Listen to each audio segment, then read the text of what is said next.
അതാണ് V S എന്ന ഓർമ്മ ഇവർക്കൊക്കെ. ഇപ്പം ഒരുപക്ഷെ അശ്വത ഈ പ്രായം അല്പം പ്രായമുള്ളവർക്ക്, കാരണം വി എസിന്റെ ഒപ്പമില്ലെങ്കിൽ വി എസിനേക്കാൾ ഇളയതാണെങ്കിൽ കൂടി ഈ പ്രായമുള്ളവർക്ക് വി എസ് ഒരു പ്രത്യേക പ്രതീതിയാണ്, പ്രത്യേക വികാരമാണ്. അതാണ് പലരും പങ്കുവെക്കുന്ന കാര്യം. അല്പസമയം മുമ്പ് ഒരു മാധ്യമത്തിൽ സാഹിത്യകാരൻ കൽപ്പറ്റ നാരായണൻ വി എസിനെ അനുസ്മരിക്കുന്ന കേട്ടു. അദ്ദേഹത്തോടുള്ള ചോദ്യത്തിന് അദ്ദേഹം പങ്കുവെച്ച കാര്യം, വി എസിനെ പോലെ ഇനിയൊരു ജന്മം ഉണ്ടാവാൻ ഇടയില്ല. കാരണം അത് അങ്ങനെയാണ്. ഒരുപക്ഷെ ജീവിതത്തിൽ ഇത്ര കണ്ട് സ്വാതന്ത്ര്യം അനുഭവിച്ച്, കാരണം പലപ്പോഴും നമുക്കറിയാം പൊതുപ്രവർത്തകർക്ക്, രാഷ്ട്രീയ രംഗത്തുള്ളവർക്ക് കെട്ടുപാടുകൾ നിരവധി ഉണ്ടാവാം. പക്ഷേ ഇവിടെ വി എസ് അദ്ദേഹത്തിന്റെ പ്രവർത്തന കാലയളവിൽ പൂർണ്ണമായും ആ സ്വാതന്ത്ര്യം അനുഭവിച്ചുകൊണ്ട് നിലപാടുകളുടെ സ്വാതന്ത്ര്യം, അദ്ദേഹം ആ നിലപാടുകളുടെ സ്വാതന്ത്ര്യം സ്വയം ഉണ്ടാക്കി അതിലൂടെ പ്രവർത്തിച്ച വ്യക്തിയാണ്. അങ്ങനെ അത്തരം നിലപാടെടുക്കാൻ കഴിയുന്ന മറ്റൊരു വി എസ് ഇനി ഉണ്ടാകും എന്ന് കരുതുക വയ്യ. അതാണ് ഈ പങ്കുവെക്കുന്ന സാധാരണ ആളുകളുടെ പൊതുവികാരവും അതാണ്. അന്നെന്ന് പറഞ്ഞ പോലെ വി എസ് എന്നത് യഥാർത്ഥത്തിൽ വി എസിന്റെ ഈ പ്രായാധിക്യത്തിലുള്ള അദ്ദേഹത്തിന്റെ മരണം, ഏറെ നാളത്തെ ആശുപത്രിവാസം, ഇതൊക്കെ യഥാർത്ഥത്തിൽ വി എസ് എന്ന വികാരം അതങ്ങ് ആൾക്കാരിലേക്ക് അങ്ങ് ജ്വലിച്ചു കയറുകയാണ്. CPIM-ന്റെ പാർട്ടി പ്രവർത്തകരോ അതിന്റെ അനുയായികളോ അണികളോ ഒന്നുമല്ല, അവർ മാത്രമല്ല, അതിനുമപ്പുറമുള്ള വലിയ ആൾക്കൂട്ടമാണ് തടിച്ചുകൂടുന്നത്. നമ്മൾ മുമ്പ് ഉമ്മൻചാണ്ടിയുടെ വിലാപയാത്ര കണ്ടതാണ്.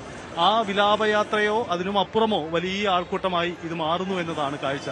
തിരുവനന്തപുരം, കൊല്ലം, ആലപ്പുഴ ഇങ്ങനെ 3 ഇടങ്ങളാണ് കടന്നു പോകുന്നത്, 3 ജില്ലകളാണ്. പക്ഷേ ഈ ഇടങ്ങളിലേക്ക് സംസ്ഥാനത്തിന്റെ മറ്റ് ഭാഗങ്ങളിൽ നിന്നുള്ള ആളുകൾ തടിച്ചുകൂടി എത്തുന്നു എന്നതാണ് കാഴ്ച.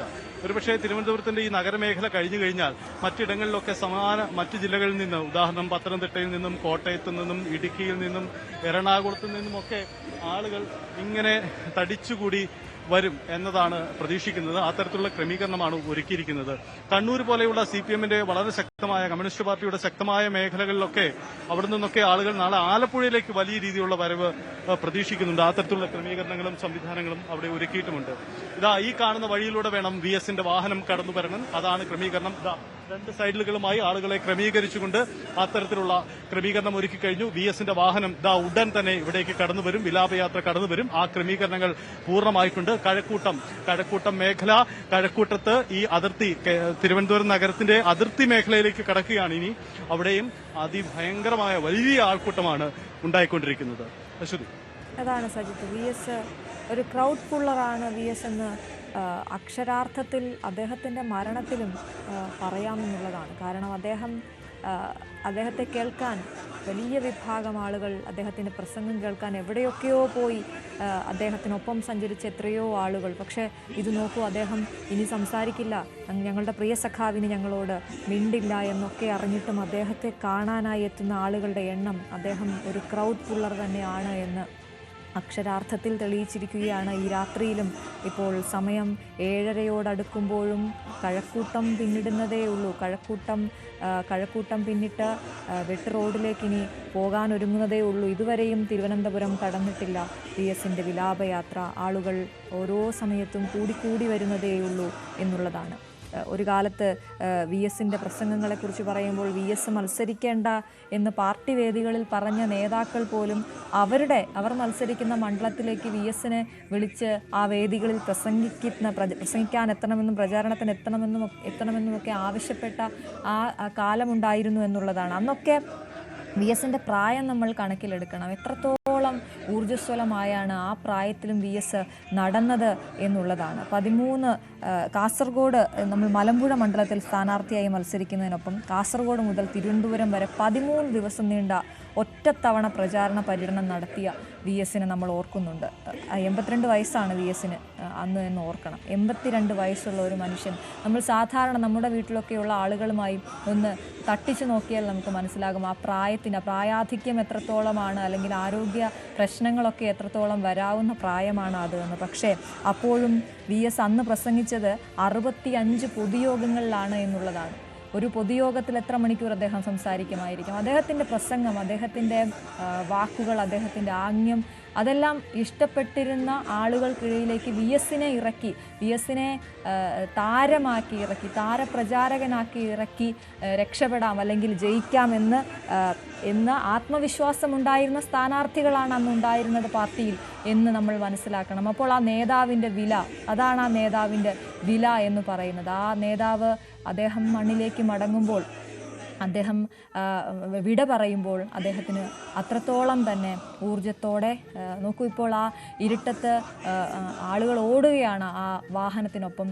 ഇപ്പോൾ കഴക്കൂട്ടത്തേക്ക് ആ വാഹനം കഴക്കൂട്ടത്തുകൂടി കടന്നു പോകുന്നു. ഇനി വെട്ട് റോഡിലേക്കാണ് എത്തേണ്ടത് എന്നുള്ളതാണ്.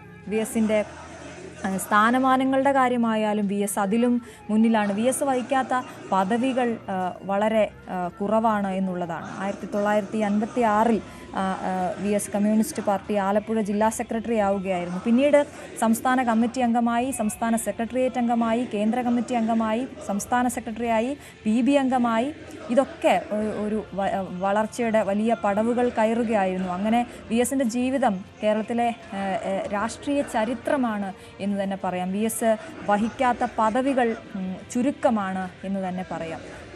പദവികൾ VSനെ തേടിയെത്തുന്നു എന്ന് വേണമെങ്കിലും പറയാം. കാരണം അദ്ദേഹത്തിൻ്റെ ചരിത്രം പരിശോധിക്കുമ്പോൾ, ഓരോ വർഷവും പരിശോധിക്കുമ്പോൾ നമുക്കത് മനസ്സിലാക്കാവുന്നതേ ഉള്ളൂ. 2001 മുതൽ 2006 വരെ പ്രതിപക്ഷ നേതാവായിരുന്ന VS 5 വർഷം മുഖ്യമന്ത്രിയാവുകയും ചെയ്തു. ഇതൊക്കെ അദ്ദേഹത്തിൻ്റെ വാർദ്ധക്യത്തിലാണ് എന്ന് ആലോചിക്കണം. 82-ാം വയസ്സിൽ മുഖ്യമന്ത്രിയാകുന്നു ഒരു മനുഷ്യൻ, കേരളത്തെ മുന്നോട്ട് നയിക്കുന്ന മുഖ്യമന്ത്രിയാകുന്നു എന്ന് പറയുമ്പോൾ ഏറ്റവും പ്രായം കൂടിയ മുഖ്യമന്ത്രി കൂടിയായിരുന്നു അദ്ദേഹം. ചരിത്രമാണ് VS. ഒരുപാട് പഠിക്കാനുള്ള, പുതിയ തലമുറയ്ക്ക്, പുതിയ നേതാക്കൾക്കൊക്കെ കണ്ടു പഠിക്കാൻ ഒരുപാട് കാര്യങ്ങൾ ബാക്കി വെച്ചാണ് VS മടങ്ങുന്നത്. ഈ ഒരു അദ്ദേഹത്തിൻ്റെ ഈ വിലാപയാത്ര പോലും അത് തന്നെയാണ് സൂചിപ്പിക്കുന്നത്. ഇങ്ങനെയാകണം ഒരു നേതാവ്, ഞങ്ങൾക്ക് വേണ്ട നേതാവ് ഇങ്ങനെയാണ് എന്ന് ജനം ബാക്കിയുള്ളവരോട് പറഞ്ഞു കൊടുക്കുന്ന അല്ലെങ്കിൽ ഒരു ഓർമ്മപ്പെടുത്തൽ കൂടിയാണ്. ഇത് VSനുള്ള യാത്രയയപ്പ് മാത്രമായി നമ്മൾ കാണരുത്. ഒരു 7 പതിറ്റാണ്ട് കാലം പൊതുപ്രവർത്തന രംഗത്ത് നിന്ന ഒരു പ്രവർത്തകൻ, ഒരു ജനങ്ങളോട് ചേർന്ന് നിന്ന സമരനായകൻ, അതെങ്ങനെയാകണം, ഒരു പൊളിറ്റീഷ്യൻ എങ്ങനെയാകണമെന്ന് ഞങ്ങൾ ആഗ്രഹിക്കുന്നു, ഇതാണ് ഞങ്ങളുടെ നേതാവ് എന്ന് പറഞ്ഞുകൊണ്ട് ജനം ഇരമ്പി തെരുവുകളിലേക്ക് ഇറങ്ങുന്ന കാഴ്ചയാണ് നമ്മൾ കാണുന്നത്. നോക്കൂ, ആ പതാക ഏന്തി, കറുത്ത പതാക ഏന്തി, ഒപ്പം രക്തപതാക ഏന്തി അവർ മുന്നോട്ട് നീങ്ങുന്ന കാഴ്ച. ഇരുവശങ്ങളിലും തടിച്ചുകൂടിയിരിക്കുന്നു ആളുകൾ. കഴക്കൂട്ടത്ത് ഇത്രയുമെങ്കിൽ ഇനി മുന്നോട്ട് എത്രത്തോളമാണ്? കൊല്ലത്തേക്കൊക്കെ എത്തുമ്പോൾ കൊല്ലത്ത് VSനെ അത്രത്തോളം പ്രിയപ്പെട്ട ജില്ലയാണ് കൊല്ലത്തെ സംബന്ധിച്ചിടത്തോളം. എത്രയോ സമരങ്ങൾ അവിടെ കൊല്ലത്ത് നടത്തിയിരിക്കുന്നു. തൊഴിലാളികൾക്കിടയിൽ ഇറങ്ങി പ്രവർത്തിച്ച സ്ഥലമാണ്. അതുകൊണ്ട് തന്നെ VSന് ഇനി അങ്ങോട്ടുള്ള ഓരോ സ്ഥലങ്ങളിലും ആളുകളുടെ എണ്ണം കൂടുകയേ ഉള്ളൂ എന്ന് നമുക്കിപ്പോൾ ഉറപ്പിച്ച് പറയാൻ സാധിക്കും. ഇപ്പോൾ 5 മണിക്കൂറോളം പിന്നിടുമ്പോഴും വളരെ കുറഞ്ഞ ദൂരം താണ്ടാനേ വിലാപയാത്രയ്ക്കായിട്ടുള്ളൂ എന്നുള്ളതാണ്. കഴക്കൂട്ടത്തേക്ക് വിലാപയാത്ര കടക്കുകയാണിപ്പോൾ VSനെ കാത്ത്. ആയിരങ്ങൾ അവിടെ നമുക്ക് ദൃശ്യങ്ങളിൽ കാണാം. പൂഴി വാരി എറിഞ്ഞാൽ താഴെ വീഴാത്ത വിധം എന്ന അക്ഷരാർത്ഥത്തിൽ പറയാവുന്ന രീതിയിൽ കഴക്കൂട്ടം വലിയ ആളുകളെ കൊണ്ട് നിറഞ്ഞിരിക്കുന്ന അവസ്ഥയാണ്. ഇപ്പോൾ അദ്ദേഹത്തിന് മൃതദേഹവുമായി വിലാപയാത്ര അവിടം കടക്കുന്ന കാഴ്ചയാണ് നമ്മൾ കാണുന്നത്. ചിലയിടങ്ങളിൽ വളരെ വേഗത കുറച്ച് എല്ലാ ആളുകൾക്കും കാണാൻ അവസരമൊരുക്കിയാണ് മുന്നോട്ട് പോകുന്നത്. പലയിടത്തും സഖാക്കളുടെ ഒരു വലിയ കൂട്ടം കുറച്ചുകൂടി മുന്നിലേക്ക്, അല്ലെങ്കിൽ അവർ നിൽക്കുന്ന സ്ഥലത്ത് നിന്ന് പിന്നിലേക്ക് വന്ന് മുദ്രാവാക്യം വിളിയോടെ, അങ്ങനെ അകമ്പടിയോടെ തന്നെ അങ്ങോട്ടേക്ക് അദ്ദേഹത്തിന് സ്വീകരണം ഒരുക്കുന്നത് പോലെയുള്ള കാഴ്ച അത് നമുക്ക് കഴക്കൂട്ടത്തും കാണാൻ സാധിക്കുന്നുണ്ട്. TG സജിത്ത് തുടരുന്നുണ്ട് എന്ന് ഞാൻ പ്രതീക്ഷിക്കുന്നു. സജിത്ത്, നമ്മൾ നേരത്തെ ഒക്കെ കണ്ടതുപോലെ നോക്കൂ, ആളുകൾ കുറച്ചുകൂടി അവർ നിൽക്കുന്നിടത്ത് നിന്ന് പുറകിലേക്ക് പോയി അവിടെ നിന്ന് അദ്ദേഹത്തെ ആനയിച്ച് കൊണ്ടുവരുന്നത് പോലെ മുദ്രാവാക്യം വിളിച്ച് അങ്ങനെയാണ് കഴക്കൂട്ടത്തും കാണുന്നത്.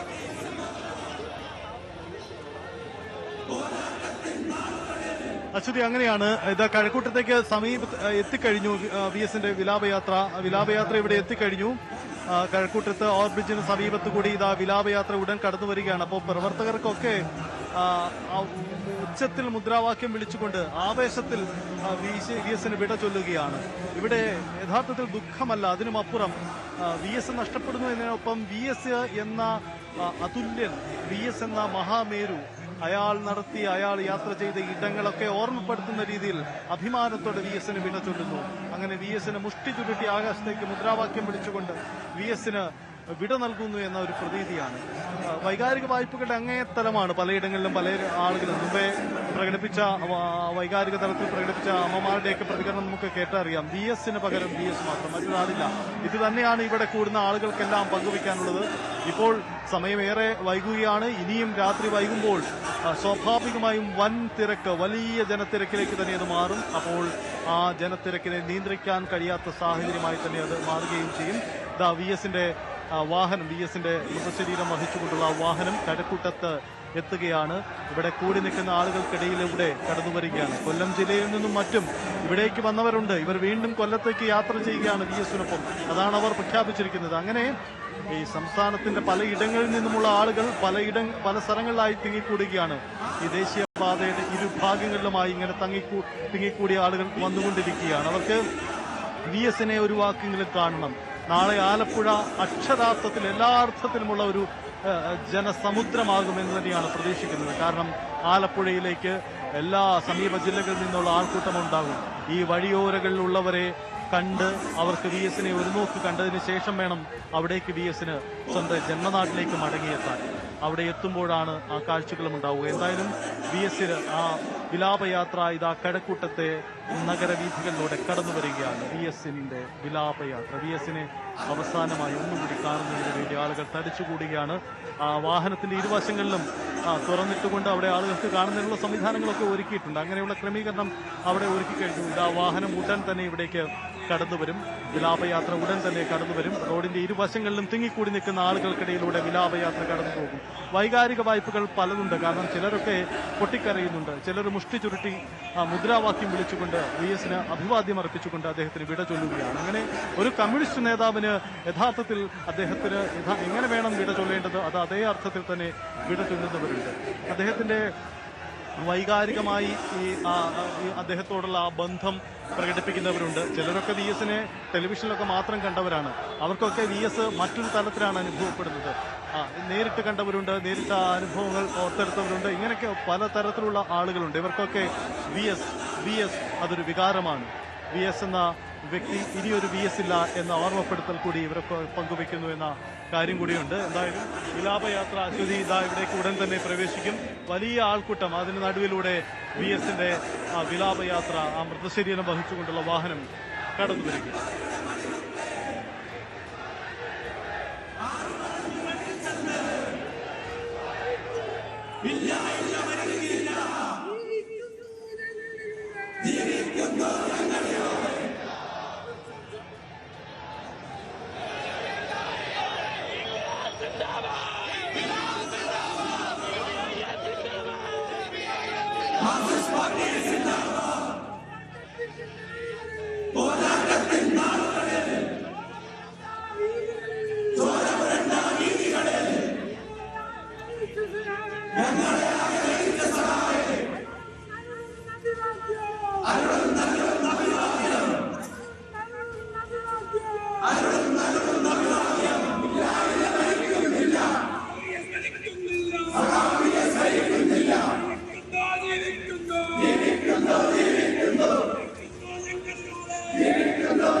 ഞങ്ങൾ